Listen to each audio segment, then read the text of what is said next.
This is chapter 7 of The Outsiders. Now there were three of us sitting in the waiting room, waiting to hear how Dally and Johnny were. Then the reporters and the police came. They asked too many questions too fast and got me mixed up.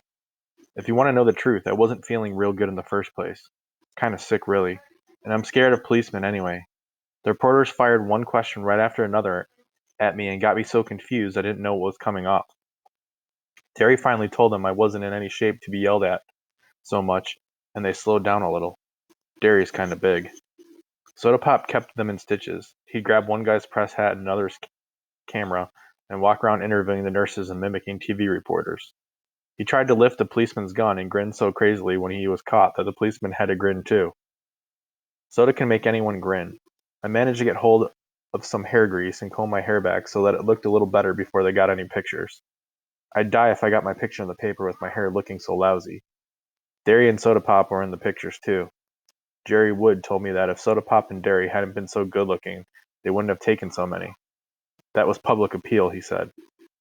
Soda was really getting a kick out of all of this. I guess he would have enjoyed it more if he hadn't been so serious. But he couldn't resist anything that caused that much excitement. I swear, sometimes he reminds me of a colt. A long-legged Palomino colt that has to get his nose into everything. The reporter stared at him admiringly. I told you he looked like a movie star. And he kind of radiates. Finally, even Soda Pop got tired of the reporter. He gets bored with the same old thing after a time. And stretching out on the long bench, he put his head on Derry's lap and went to sleep. I guess both of them were tired. It was late at night, and I knew they hadn't had much sleep during the week. Even while I was answering questions, I remembered that it had only been a few hours since I was sleeping off a smoke in the corner of the church. Already it was an unreal dream, and yet, at the time, I couldn't have imagined any other world. Finally, the reporters started to leave, along with the police. One of them turned and asked, "What would you do right now if you could do anything you wanted?" I looked at him tiredly. "Take a bath." They thought that was pretty funny, but I meant it. I felt lousy. The hospital got real quiet after they left. The only noise was the nurse's soft footsteps, and Soda's light breathing. Derry looked down at him and grinned half-heartedly. "He didn't get much sleep this week," he said softly. "He hardly slept at all." "Hmm," Soda said drowsily. "You didn't either." The nurses wouldn't tell us anything about Johnny and Dally, so Derry got hold of the doctor. The doctor told us that he would talk only to the family, but Derry finally got it through the guy's head that we were about as much family as Dally and Johnny had. Dally would be okay after 2 or 3 days in the hospital, he said. One arm was badly burned and would be scarred for the rest of his life, but he would have full use of it in a couple of weeks. Dally'd be okay, I thought. Dallas is always okay.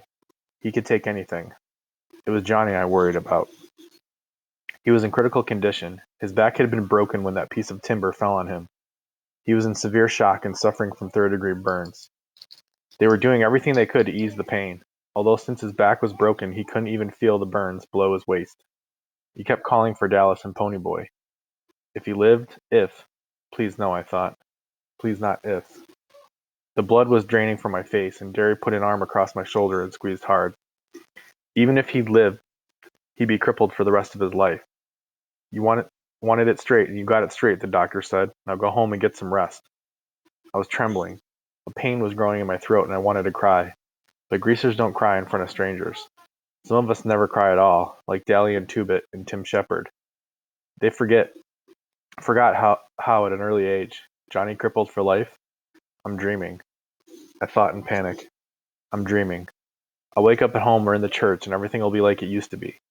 But I didn't believe myself. Even if Johnny did live, he'd be crippled and never play football or help us out in a rumble again. He'd have to stay in the house he hated, where he wasn't wanted, and things would never be like they used to be. I didn't trust myself to speak. If I said one word, the hard knot in my throat would swell and I'd be crying in spite of myself. I took a deep breath and kept my mouth shut. Soda was awake by then, and although he looked stony-faced, as if he hadn't heard a word the doctor had said, his eyes were bleak and stunned. Serious reality had a hard time coming through to Soda. But when it does, it hits him hard. He looked like I felt when I had seen that black-haired Soch lying doubled up and still in the moonlight. Derry was rubbing the back of my head softly. "We'd better go home. We can't do anything here." In our Ford, I was suddenly overcome by sleepiness. I leaned back and closed my eyes, and we were home before I knew it. Soda was shaking me gently. Hey, Ponyboy, wake up. You still gotta get to the house. I said sleepily and lay down in the seat. I couldn't have gotten up to save my life. I could hear Soda and Derry, but as if it were from a great distance. Oh, come on, Ponyboy, Soda pleaded, shaking me a little harder. We're sleepy too. I guess Derry was tired of fooling around because he picked me up and carried me in. He's getting mighty big to be carried, Soda said. I wanted to tell him to shut up and let me sleep, but I only yawned. He sure lost a lot of weight, Derry said. I thought sleepily that I should at least pull off my shoes, but I didn't. I went to sleep the minute Derry tossed me on the bed. I'd forgotten how soft a bed really was. I was the first one up the next morning. Soda must have pulled my shoes and shirt off for me. I was still wearing my jeans. He must have been too sleepy to undress himself, though he lay stretched out beside me, fully clothed. I wiggled out from under his arm and pulled the blanket up over him, then went to take a shower. Asleep, he looked a lot younger than going on 17, but I had noticed that Johnny looked younger when he was asleep too, so I figured everyone did. Maybe people are younger when they are asleep. After my shower, I put on some clean clothes and spent 5 minutes or so hunting for a hint of beard on my face and mourning over my hair. That bum haircut made my ears stick out. Derry was still asleep when I went into the kitchen to fix breakfast. The first one up has to fix breakfast and the other two do the dishes. That's the rule around our house. And usually it's Derry who fixes breakfast and me and Soda who are left with the dishes. I hunted through the icebox and found some eggs. We all like our eggs done differently. I like them hard, Derry likes them in a bacon and tomato sandwich, and Soda Pop eats his with grape jelly. All three of us like chocolate cake for breakfast. Mom had never allowed it with ham and eggs, but Derry let Soda and me talk him into it. We really didn't have to twist his arm. Derry loves chocolate cake as much as we do. Soda Pop always makes sure there's some in the icebox every night, and if there isn't, he cooks one up real quick.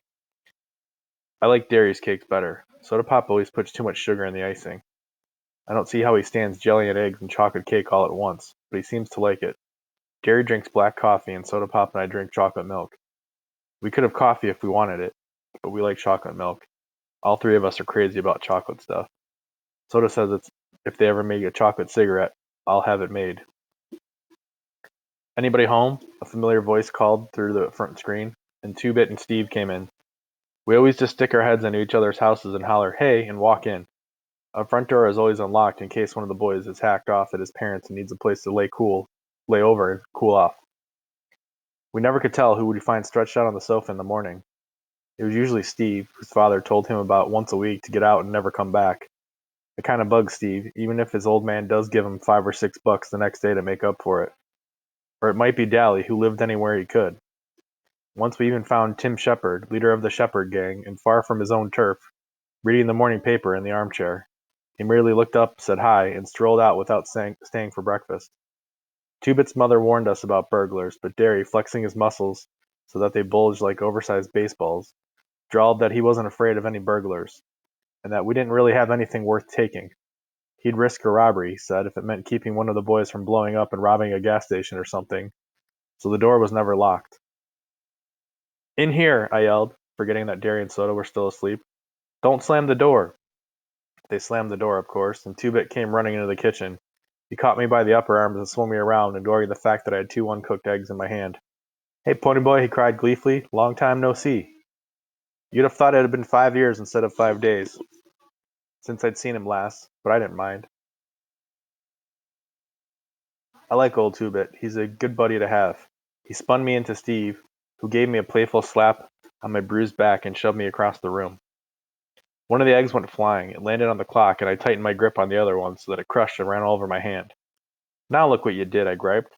There went our breakfast. Can't you two wait till I set the eggs down before you go shoving me all over the country? I really was a little mad because I just realized how long it had been since I'd eaten anything. The last thing I'd eaten was a hot fudge sundae at the Dairy Queen in Windricksville, and I was hungry. Two-Bit was walking in a slow circle around me, and I sighed because I knew what was coming. Man, dig Baldy here. He was staring at my head as he circled me. I wouldn't have believed it. I thought all the wild Indians in Oklahoma had been tamed. What little squaw's got that tough-looking mop of yours, Ponyboy? Aw, lay off, I said. I wasn't feeling too good in the first place, kind of like I was coming down with something. Two-Bit winked at Steve, and Steve said, Hey, we had to get a haircut to get his picture in the paper. why he had to get a haircut to get a picture in the paper. They never believe a greasy-looking mug could be a hero. How do you like being a hero, Big Shot? How do I like what? Being a hero, you know. He shoved the morning paper at me impatiently, like a big shot even. I stared at the newspaper. On the front page of the second section was the headline, Juvenile Delinquents Turn Heroes. What I like is the turn bit, Two-Bit said, cleaning the egg up off the floor. Y'all were heroes from the beginning, you just didn't turn all of a sudden. I hardly heard him. I was reading the paper. That whole page was covered with stories about us, the fight, the murder, the church burning, the Soch being drunk, everything. My picture was there with dairy and soda pop. The article told how Johnny and I risked our lives saving those little kids. And there was a comment from one of the parents who said that they would all burn to death if it hadn't been for us. It told the whole story of our fight with the Soch, only they didn't say Soch because many grown-ups don't know about the battles that go on between us. They had interviewed Cherry Valance, and she said Bob had been drunk and that the boys had been looking for a fight when they took her home.